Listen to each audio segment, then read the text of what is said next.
Hi there, staff. This is the second video that I'm just quickly making to give you a couple quick updates that I heard from Alyssa about registering students for the summer and how to get mass production of your CLPs for multiple students in a class. So one point is, in addition to Camp Rebel, we also use CLPs to identify students and invite them into Adventures for Learning for EL students, which is a week-long camp that they do during the summer.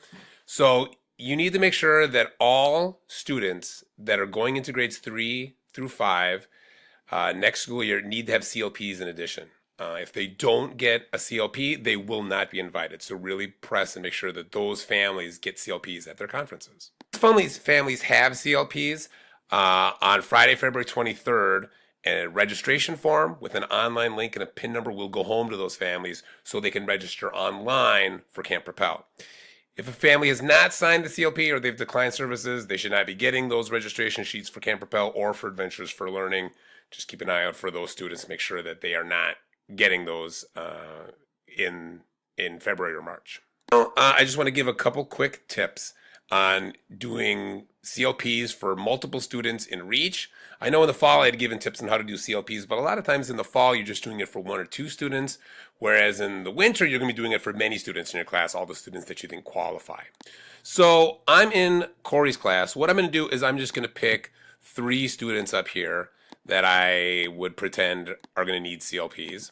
And remember, when you do that, you click on them and then you click on Save. And now all of these students, I'm going to go in, and just for this first one, I'm going to go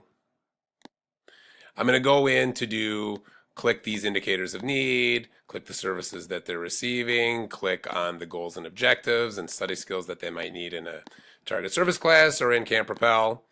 And then remember, you save the CLP. And then you would go, now if you're just making one, you'd click on the create intake form. But we're going to create all of these. So we're going to go back to return to Albright, or you'd return to your class. And then you'd go to the next student and you'd make the changes for them on all of these CLPs. Then you'd click on save right here after they're all here.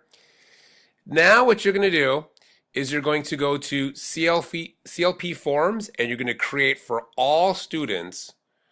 Create for students where their status is pending. So you click right here, and it's going to download it right here in my downloads. I'll pull it down a little bit so you can see it. So when I pull that up right here, it's going to open it up, and we can take a look at them all right now.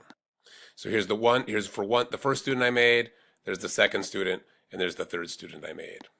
Now, these are all blank because I just did them as a practice. But that's how you can make multiple CLPs and just have that on one file. Now, a real important thing that they had said to make sure to pass on to staff is once you've printed off this CLP, this file needs to get dragged into your trash. I'm going to open up my trash can here. Drag it into your trash, and then empty your trash. Because of privacy concerns, they really want to make sure that this is not left in, that this is not left on your desktop. So really make sure that once you've printed these off, that these get deleted. Okay, that's it for this additional batch of CLP and targeted services and Camp Propel information. Thanks for watching.